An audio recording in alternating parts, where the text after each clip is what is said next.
আল কোরআন পরিষদ শ্রীপুর। আল কোরআন পরিষদ শ্রীপুর। আসসালামু আলাইকুম ওয়া রাহমাতুল্লাহি ওয়া বারাকাতুহু। ইন্নাল হামদালিল্লাহ নাহমাদুহু ওয়া নুসাল্লি আলা রাসূলিল্লাহ। আল্লাহ সুবহানাহু ওয়া তাআলার দরবারে বিনীত চিত্তে শুকরিয়া আদায় করছি যে মহান তাবারাকা ওয়া তাআলা আমাদেরকে কোরআনুল কারীমের তাফসীর শুনবার মতো, বলবার মতো সুযোগ করে দিচ্ছেন। আলহামদুলিল্লাহ সুম্মা আলহামদুলিল্লাহ। কোরআনে কারীমের থেকে শ্রেষ্ঠ বাণী, শ্রেষ্ঠ কথা আর কিছুই হতে পারে না। আল্লাহ সুবহানাহু ওয়া তাআলার পক্ষ থেকে বান্দার জন্য সব থেকে শ্রেষ্ঠ দয়া, সব থেকে শ্রেষ্ঠ পুরস্কার, সব থেকে শ্রেষ্ঠ উপহার আল কোরআন আল কারীম। কিন্তু বান্দা আজ ভুলে গেছে আল্লাহর পক্ষ থেকে পাওয়া সেই কিতাবের পরিচয়। বান্দা ভুলে গেছে সেই কিতাবের ব্যবহার। সেই জন্য বান্দারা আজ কষ্টের মধ্যে, দুঃখের মধ্যে, দুর্দশার মধ্যে, নানান সমস্যার মধ্যে জর্জরিত হয়ে আছে। কিন্তু যেদিন আল্লাহর বান্দারা আবার এই কোরআনের দিকে ফিরে আসবে, আল্লাহর বান্দারা এই কোরআন অনুযায়ী জীবন পরিচালনা করবে, সেদিন এই কোরআন তাদেরকে আশার আলো দিবে, হেদায়েতের পথে পরিচালনা করবে। দুনিয়াতে শান্তি, সম্প্রীতি, মোহাব্বত, শৃঙ্খলা, সুষ্ঠু বিচার সব কিছু প্রদান করবে এই কোরআন। কারণ এই কোরআন ন্যায্য অধিকারের কথা বলে, ন্যায় পরায়ণতার কথা বলে, সত্য কথা বলে, সত্য বিচার করে, সত্য হুকুম করে এই কোরআন। আল্লাহ সুবহানাহু ওয়া তাআলা আমাদের মুক্তির জন্য, শান্তির জন্য, কল্যাণের জন্য, হেদায়েতের জন্য এই কিতাব পাঠিয়েছেন। কিতাবুন আনজালনাহু ইলাইকা লিতুখরিজান নাসা মিনাজ যুলুমাতি ইলান নূর। আল্লাহ তাআলা এই কিতাব পাঠিয়ে তার নবীকে জানিয়েছেন, হে নবী, আমি আপনার কাছে এই কিতাব এই জন্য নাজিল করেছি যাতে করে আপনি সমস্ত মানুষকে অন্ধকারচ্ছন্ন পরিবেশ থেকে ফিরিয়ে আলোর পথে নিয়ে আসতে পারেন। এই হচ্ছে সেই কোরআন। অথচ আজ এই কোরআনের আলোয় আমরা আলোকিত হতে পারছি না। কোরআন থেকে আমরা নিজেদেরকে অনেক দূরে রেখেছি। এই কারণেই যেদিন আমরা কোরআনের কাছাকাছি হতে পারবো, সেদিন কোরআন তার রূপ দেখাতে পারবে, রং দেখাতে পারবে। আল্লাহ তাআলা মুসলমানদেরকে তৌফিক দান করুক, বিশ্বের সমগ্র মানুষকে তৌফিক দান করুক, যেন তারা কোরআনের আলোয় আলোকিত হতে পারে। এটা হচ্ছে আল্লাহ সুবহানাহু ওয়া তাআলার পক্ষ থেকে আমাদের জন্য সেরা উপহার। সেরা উপহারটা যেন আমরা সেরাভাবেই গ্রহণ করতে পারি। এই আশা আল্লাহ সুবহানাহু ওয়া তাআলার কাছে করছি। আজকে আমরা পবিত্র কোরআনুল কারীমের সূরাতুন নাহলের ৯৭ নম্বর আয়াত থেকে আলোচনা করব ইনশাআল্লাহ।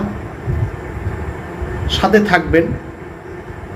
হয়তো আজকের এই আলোচনার মাধ্যমে আমাদের একটা মুক্তির ব্যবস্থা হয়ে যেতে পারে, আমাদের সঠিক পথের দিশা আমরা পেয়ে যেতে পারি।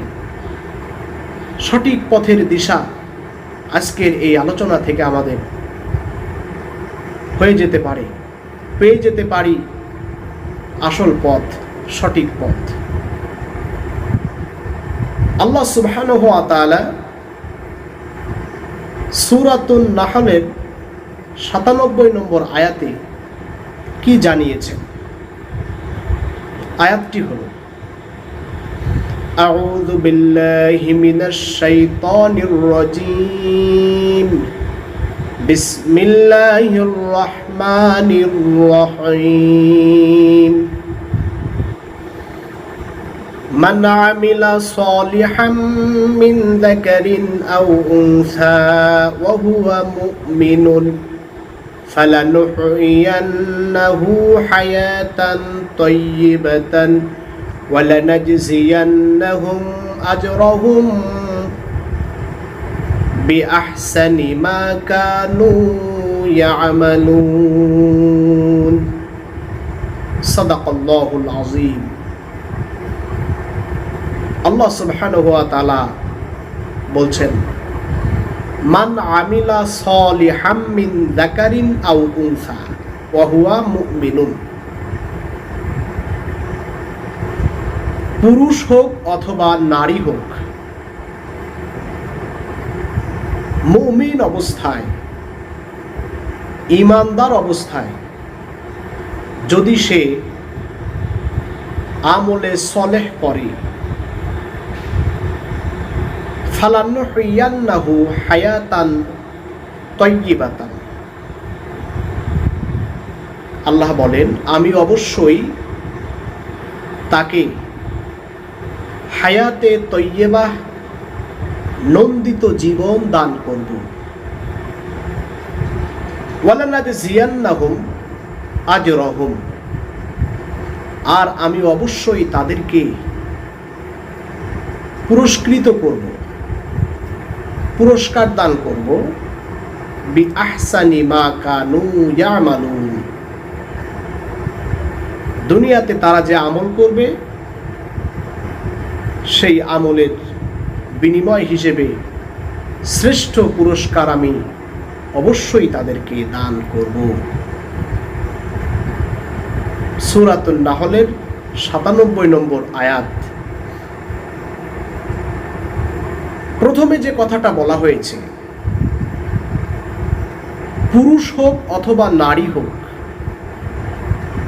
আল্লাহ সুবহানাহু ওয়া তাআলা পুরুষ এবং নারীর মধ্যকার পার্থক্য এখান থেকে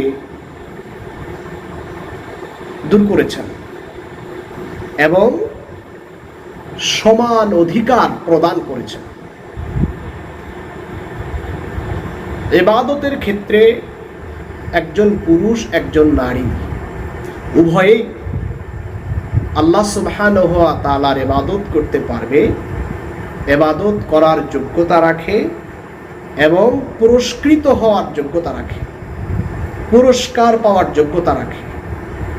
পুরস্কার পাওয়ার ক্ষেত্রে, ফলাফল পাওয়ার ক্ষেত্রে, অ্যাওয়ার্ড পাওয়ার ক্ষেত্রে নারী এবং পুরুষকে সমান করে দেওয়া হয়েছে। মান আমিলা সালিহাম মিন যাকারিন আও উনসা ওয়া হুয়া মুমিনুন, পুরুষ হোক অথবা নারী হোক, মুমিন অবস্থায়, ঈমানদার অবস্থায় সে যদি আমলে সলেহ করে, যে ব্যক্তি এটা করবে, পুরুষ হোক অথবা নারী হোক, যেই করবে আমলে সলেহ, ঈমানদার অবস্থায়, এখানে দুইটা বিষয় আমাদের খেয়াল রাখতে হবে। একটা হলো ঈমান, আর একটা হলো আমলে সলেহ। নারী এবং পুরুষ আল্লাহ সুবহানাহু ওয়া তাআলা এই আয়াতের মধ্যে তাদেরকে সমান অধিকার দিলেন, অথচ আমাদের সমাজের কিছু কুচক্রী মহল যারা ইসলামের বিভিন্ন অপব্যাখ্যা করে এবং নারীবাদী আন্দোলনের নামে, নারীদের অধিকারের নামে কোরআন এবং হাদিসের বিরুদ্ধে কথা বলে, ইসলাম ও আল্লাহর বিরুদ্ধে কথা বলে। তাদের বক্তব্য হলো আল্লাহ সুবহানাহু ওয়া তাআলা মেয়েদেরকে ঠকিয়েছেন। বলে নাউযু বিল্লাহ, যিনি সৃষ্টিকর্তা, যিনি আপনাকে আমাকে বানিয়েছেন, তিনিই ভালো জানেন আপনার আমার জীবনটা কেমনে চলবে, কোন কোন ক্ষেত্রে সম্পদ পেলে আমি নিরাপদে থাকতে পারবো, এটা আল্লাহ তাআলা ভালো জানেন। তিনি যে নিয়মটা করে দিয়েছেন এটা আমাদের জন্য কল্যাণকর, আমাদের জন্য উপকারী। আল্লাহ সুবহানাহু ওয়া তাআলা আমাদেরকে তৌফিক দান করুক, আল্লাহ সুবহানাহু ওয়া তাআলার বিধানের উপর আমরা যেন সন্তুষ্ট থাকতে পারি। এই আয়াতের ভিতরে নারী এবং পুরুষকে সমান অধিকার দেওয়া হলো। বলা হলো যে পুরুষ হোক অথবা নারী হোক, সে যদি ঈমানদার অবস্থায় আমলে সলেহ করে। ঈমানদার এবং আমলে সলেহ এই দুটো ওতপ্রোতভাবে জড়িত, একটার সাথে আরেকটা রিলেটেড। ঈমান ছাড়া আমলে সলেহ এর কোনো ফলাফল আসে না, এবং ঈমান আনার পর যদি আমলে সলেহ না করা হয় তাহলে তার ফলাফলটা খুব কম। আর ঈমান যদি না থাকে আর যদি আমলে সলেহ থাকে, ওই আমলে সলেহের কোনো ফলাফল আপনি পাবেন না। একদিক থেকে যেমন আপনাকে ঈমানদার হতে হবে, তারপরে আমলে সলেহ করতে হবে। এভাবে যদি আপনি আপনার জীবনে আমলে সলেহ করেন তাহলে ওই আমলে সলেহ আপনার উপকারে আসবে। আমলে সলেহ এটা হচ্ছে ভালো কাজ, কল্যাণকর কাজ, নেকির কাজ। আল্লাহ এবং আল্লাহর রসূল যেই কাজের নির্দেশ দিয়েছেন সেই কাজটা করাই হচ্ছে আমলে সলেহ। এবং সেই কাজ করার ব্যাপারে আপনাকে অবশ্যই দৃঢ় প্রত্যয়, ভালো নিয়ত থাকতে হবে এবং ঈমানদার হতে হবে। ঈমান আনাটা ভালো কাজ কবুলের শর্ত হিসেবে দাঁড় করানো হয়েছে। খুব ভালো করে বুঝবেন বিষয়টা। একজন মুশরিক ভালো কাজ করতে পারে, মানুষের উপকার করলো, এরপর রাস্তাঘাট করলো, গভীর নলকূপ খনন করে দিল মানুষের পানি পান করবার জন্য, অভাবীদের সাহায্য সহযোগিতা করলো, নেকির কাজ করলো, ভালো কাজ করলো।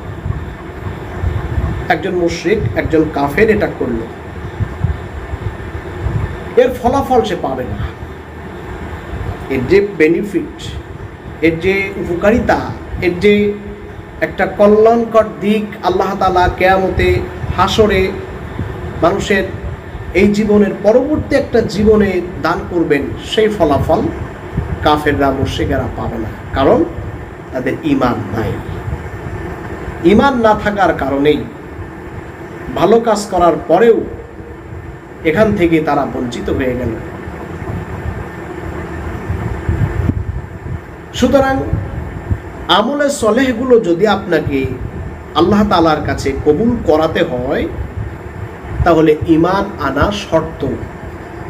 আপনাকে আগে ঈমান আনতে হবে। ঈমান আনা অবস্থায় আপনাকে আমলে সলেহ করতে হবে।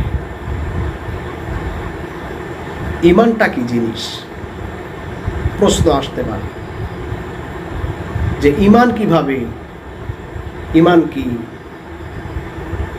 একবার তো হযরত জিবরাইল আলাইহিস সালাতু ওয়াস সালাম আল্লাহ সুবহানাহু ওয়া তাআলার পক্ষ থেকে আল্লাহর নবীর কাছে আসলেন, মানুষ বেশে। এসে আল্লাহর নবীকে বেশ কয়েকটা জিনিস শিক্ষা দেওয়ার জন্য প্রশ্ন করলেন। আল্লাহর নবী সেগুলোর উত্তর দিলেন। সেই প্রশ্নের মধ্যে একটা প্রশ্ন ছিল যে মাল ঈমান, হে আল্লাহর রাসূল, ঈমান বলতে কি বোঝায়? ঈমান কি জিনিস? ঈমানটা কি জিনিস? যে ঈমান আমাদেরকে আনতে হবে, সেই ঈমানটা আসলে কি জিনিস?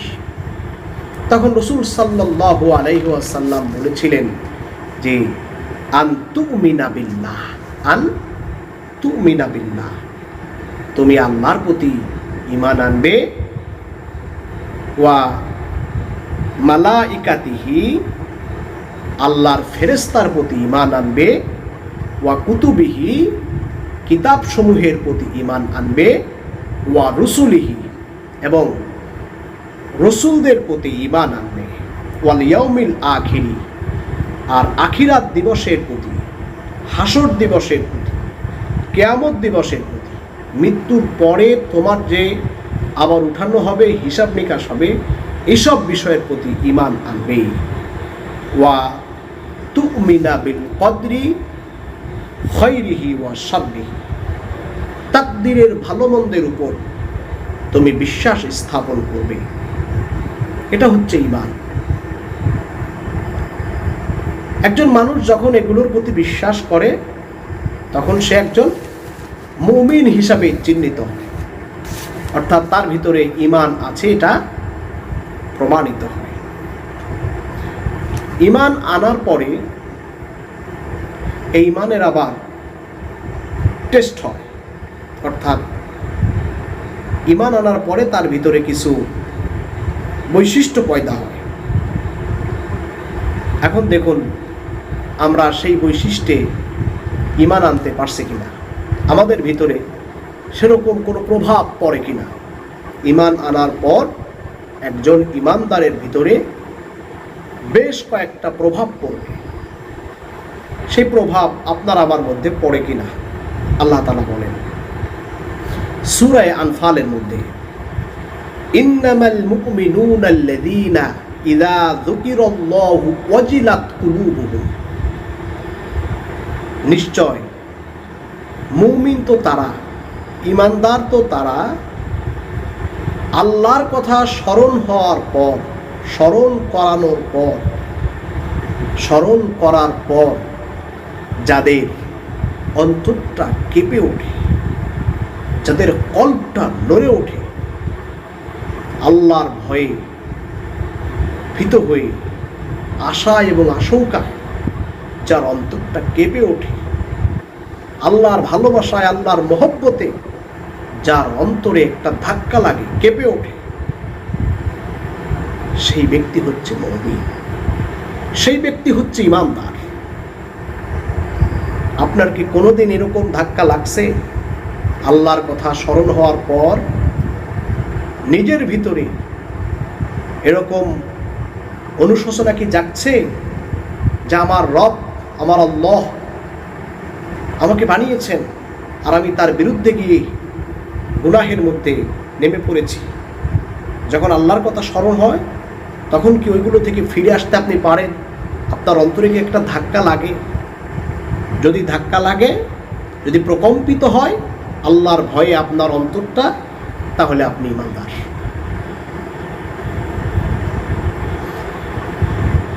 ওয়াইদা তুলিয়াত আলাইহিম আয়াতুহু যাদাতহুম ঈমানা, আর যখন তার সামনে আল্লাহ তাআলার আয়াতসমূহ তেলাওয়াত করা হয়, নিদর্শনাদি পেশ করা হয়, কোরআনের আলোচনা করা হয়, বিভিন্ন উপমা উদাহরণ আল্লাহ তাআলা যে সৃষ্টি রাজি রেখেছেন, আয়াত রেখেছেন, নিদর্শন রেখেছেন, এইগুলো যখন তার কাছে উপস্থাপন করা হয়, বর্ণনা করা হয়, তখন তার ঈমান বেড়ে যায়। কোরআন তেলাওয়াতের, কোরআনের বুঝ যখন তাকে দেওয়া হয়, তখন তার ঈমানটা বৃদ্ধি পায়। আপনার কি এমন হয়েছে যে কোরআন শুনছেন, আপনার ঈমান বেড়ে যাচ্ছে, বৃদ্ধি পাচ্ছে?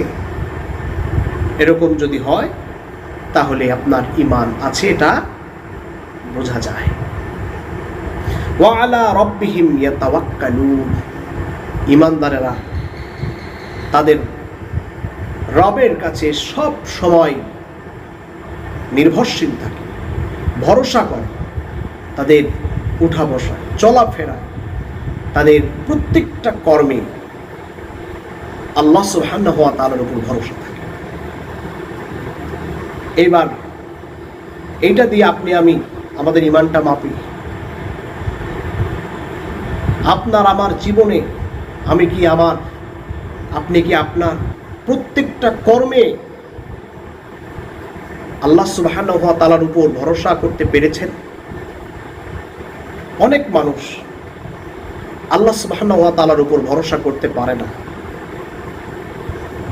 একটু বিপদে পড়েছে, মুসিবতে পড়েছে, অথবা তার ছেলে মেয়ে হচ্ছে না, অথবা সে অভাবী হয়ে গেছে, নানান ধরনের সমস্যায় পড়ছে, তখন সে বিভিন্ন দরগায় গিয়ে, মাজারে গিয়ে, বিভিন্ন মানুষের কাছে গিয়ে, বিভিন্ন দেবদেবীর কাছে গিয়ে ধন্না দিচ্ছে,